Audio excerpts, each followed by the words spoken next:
তো কেমন আছো সবাই? আশা করি সবাই ভালোই আছো, আর ভালো তো থাকতে হবে কারণ তোমরা পেটস এন্ড ফ্যামিলি মেম্বার। তো বেশি না ওকে ভাট, চলো ভিডিওটা শুরু করা যাক। এই যে হলো আমার একজোড়া বদ্যি পাখি, যেটা আজকে গুমারহাট থেকে কিনে নিয়ে এসেছি। তো একটা জিনিস হয়তো লক্ষ্য করে দেখেছো যে আমার বদ্যি পাখির কালার গুলো কিন্তু একই, মানে অ্যাকুরেট একটাই কালার। একটা হচ্ছে সাদা আর একটা হচ্ছে হলুদ। তো অন্যান্য সাধারণ যে বদ্যিগুলো সেগুলো কিন্তু কালার একটু ছোপ ছোপ ডোরাকাটা সবুজ হয়ে থাকে। তো গাইস, আপাতত ওদেরকে এই খাঁচাতে রেস্টের জন্য রেখেছি আর একটা বাটিতে একটু জল দিয়েছি। তো ওদের জন্য একটা নতুন সেট তৈরি করতে হবে, তার জন্য চলে আসলাম অ্যাকোরিয়ামের সেট কাছে। তো এখানে আছে 3টে অ্যাকোরিয়াম, একটা আছে 2 ফুটের, একটা 1 ফুটের অ্যাকোরিয়াম, আর একটা ছোট ফাইটার ফিশের। তো গাইস, এই যে হচ্ছে 2 ফুটের অ্যাকোরিয়াম, যেটার কাছে একটু শ্যাওলা পড়ে গেছে তাই জলটাকে নোংরা মনে হচ্ছে, আর আছে কিছু ছোট মাছ ওটায়। আর এটা আপাতত ফাঁকা আছে ফাইটার ফিশের অ্যাকোরিয়ামটার। এটা হলো 1 ফুটের অ্যাকোরিয়াম, যেটাই আজকে আমরা পাখির জন্য সেট তৈরি করব।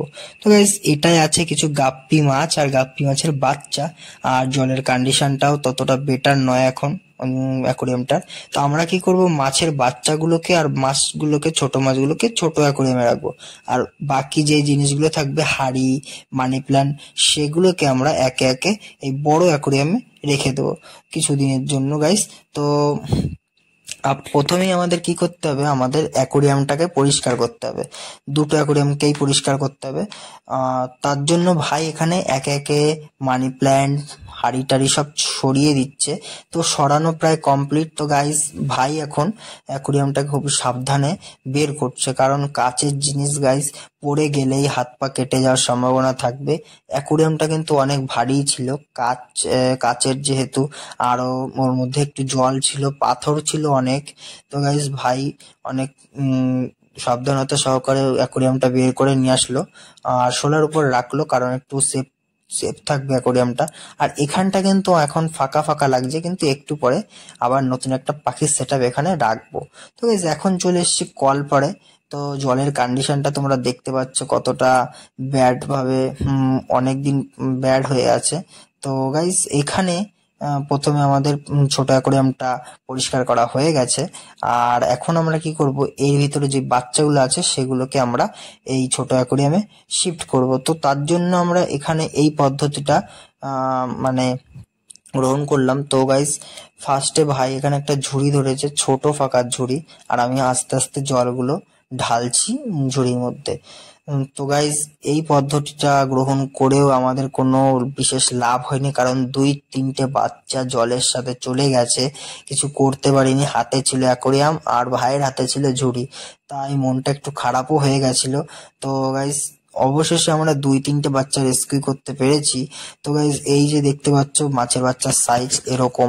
তো গাইজ, আমি কি করেছি, ঝুড়ির ফাঁকা দিয়েই বাচ্চাগুলোকে আস্তে আস্তে অ্যাকোরিয়ামে ঢেলে দিয়েছি। তো গাইজ, এগুলোকে এখন ধরতে পারবো না, কারণ এই ফার্স্ট 1-2 মাস না মাছের বাচ্চাগুলোর গায়ের নরম, এতটা নরম যে গলে যাবে তাদের গা ধরলে।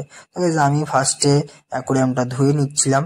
তো যখন পাল্টালাম পাশটা, যখন অন্য পাশ দিলাম, একটু জোরেই পড়েছিল স্লিপ করে, তো ফার্স্টে বুঝতে পারিনি কিছু।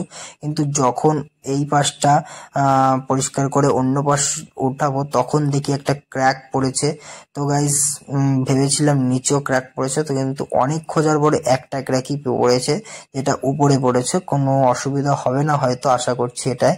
পরবর্তীতে যখন এটায় কিছু মাছ টাছও রাখবো তো কোনো অসুবিধা হবে না, কারণ উপরে পড়েছে ক্র্যাকটা। তো আমরা আমাদের কাজ চালিয়ে গেলাম। তো গাইস, পরিষ্কার করার পরে ঠিক এরকম লাগছে আমাদের 2টো অ্যাকোরিয়াম। তো বড় অ্যাকোরিয়ামটাকে আমরা উল্টিয়ে রেখেছিলাম যাতে একটু জলটা ঝরে যায় আর অ্যাকোরিয়ামটা শুকিয়ে যায়। আর পাশের ছোট অ্যাকোরিয়ামের জলটা কিন্তু একটু ঘোলা ছিল, কারণ কলের জল একটু আয়রন বেশি। তো ঘরে চলে এসেছে এখন গাইস। এখন আমাদের অ্যাকোরিয়ামের উপরে যে ঢাকনাটা বানাবো তার জন্য লাগবে 1 ইঞ্চির পেরেক আর কিছু পিন পেরেক। আমি একটু বেশি পরিমাণে নিয়ে এসেছিলাম, কারণ আমার পরবর্তীতে যদি কোনো কাজে লাগে। আর একটা করাত নিয়েছি তক্তা কাটার জন্য, আর মাপের জন্য একটা টেপ, আর হাতুড়ি যেহেতু পাচ্ছিলাম না তাই রেঞ্জ দিয়ে কাজ চালাতে হবে। তো গাইজ, ফার্স্টেই আমরা নেটটাকে বসিয়ে নিয়েছি অ্যাকোরিয়ামের পর, তারপরে মাপ নিচ্ছি যে কতটা লম্বা আমাদের তক্তা লাগবে। তো গাইজ, আমাদের লাগবে 14 ইঞ্চি আর 16 ইঞ্চি করে দুটো দুটো তক্তা। তো গাইজ এখন হাতে নিয়ে নিয়েছি তক্তা আর অন্যান্য সরঞ্জাম। তো সেইগুলোকে নিয়ে এখন চলে যাব ছাদে। তো ছাদে এসেই ফার্স্টেই মাপ নিয়ে নিচ্ছি তক্তার। তো মাপ নিয়ে আবার একটু পেরেক দিয়ে মার্ক করে নিচ্ছি যাতে পরে ভুলে না যাই কোথায় মাপটা। তো গাইজ ফার্স্টে দুটো 16 ইঞ্চি মাপ দিলাম, তারপরে দুটো 14 ইঞ্চির মাপ দিলাম। তো গাইজ করার দিয়ে কাটতে একটু অসুবিধা হচ্ছিল কারণ হাতলটা ভেঙে গেছিল আর ধারও ছিল না, তাও অনেক কষ্ট করে কেটে সুন্দরভাবে কেটে সেগুলোকে ওয়াশ করেছি অনেক ভালোভাবে, কারণ পাখি পুষবে, পাখি একটু সেন্সিটিভ অ্যানিমেল হয় কারণ ওদের খুব অল্পতে একটু রোগ ব্যাধি ধরে যায়। তো ভালো করে ধুয়ে রোদ্রে দিয়ে দিচ্ছিলাম কাঠগুলোকে। তো শুকানোর পরে যেই পাশে 16 ইঞ্চি কাঠ লাগবে সেই পাশে 16 ইঞ্চি তক্তা নিয়ে পিন পেরেক দিয়ে আস্তে আস্তে মারছিলাম রেঞ্জ দিয়ে, হাতেও লাগছিল বড্ড, কিন্তু কিছু করার নেই, কাজটা তো শেষ করতেই হবে। তো কাজটা শেষ করার পরে কিছুটা ঠিক এরকম লাগছিল আমাদের ঢাকনা, জানি না কেমন লাগছে, কমেন্ট অবশ্যই জানাবে। কিন্তু যেমনই লাগুক না কেন শক্ত হয়েছিল অনেক, আর গাইজ টেকসইও হয়েছে। তো গাইজ এখন দেখার পালা যে এটা সেট হচ্ছে কিনা। তো গাইজ রাখার সাথে সাথে দেখলাম প্রপার ভাবে এটা লেগে গেছে, একদমই নড়ছে না।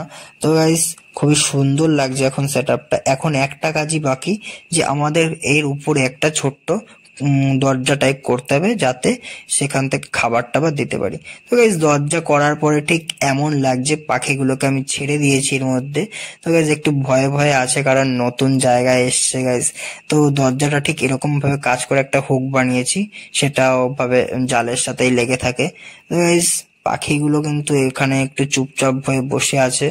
তো এখনো কিন্তু এর ভিতর অনেক কিছু দেওয়া বাকি গাইজ। তো এরপরে আমি ওদের দাঁড়ানোর জন্য একটা পাটকাঠি আর গুণোদের স্ট্যান্ড বানিয়ে দিয়েছি, যেটায় ওরা আরামসে দাঁড়িয়ে আছে। এরপরে আমরা কি কি করতে পারি এই খাঁচায় তোমরা কিন্তু তো ভিডিওতে তো তোমরা দেখতেই পেলে, আজকে আমি এনেছিলাম এক জোড়া বদ্রি পাখি। তো তাদের জন্য আপাতত রাখার জন্য একটা সেটআপ তৈরি করেছি অ্যাকোরিয়ামে। তো পরবর্তীতে আমি ওদের জন্য একটা খাঁচা এনে দেবো। তো গাইস ভিডিওটা যদি ভালো লেগে থাকে একটা লাইক করে দিও, আর কমেন্ট অবশ্যই জানাবে ওদের কি নাম রাখা যেতে পারে। তো গাইস এরকম আরো ভিডিও পেতে চ্যানেলটিকে সাবস্ক্রাইব করো, ঘন্টাটাকে বাজিয়ে দিও। তো ফিরে আসা অব্দি ভালো থেকো, সুস্থ থেকো, গুড বাই।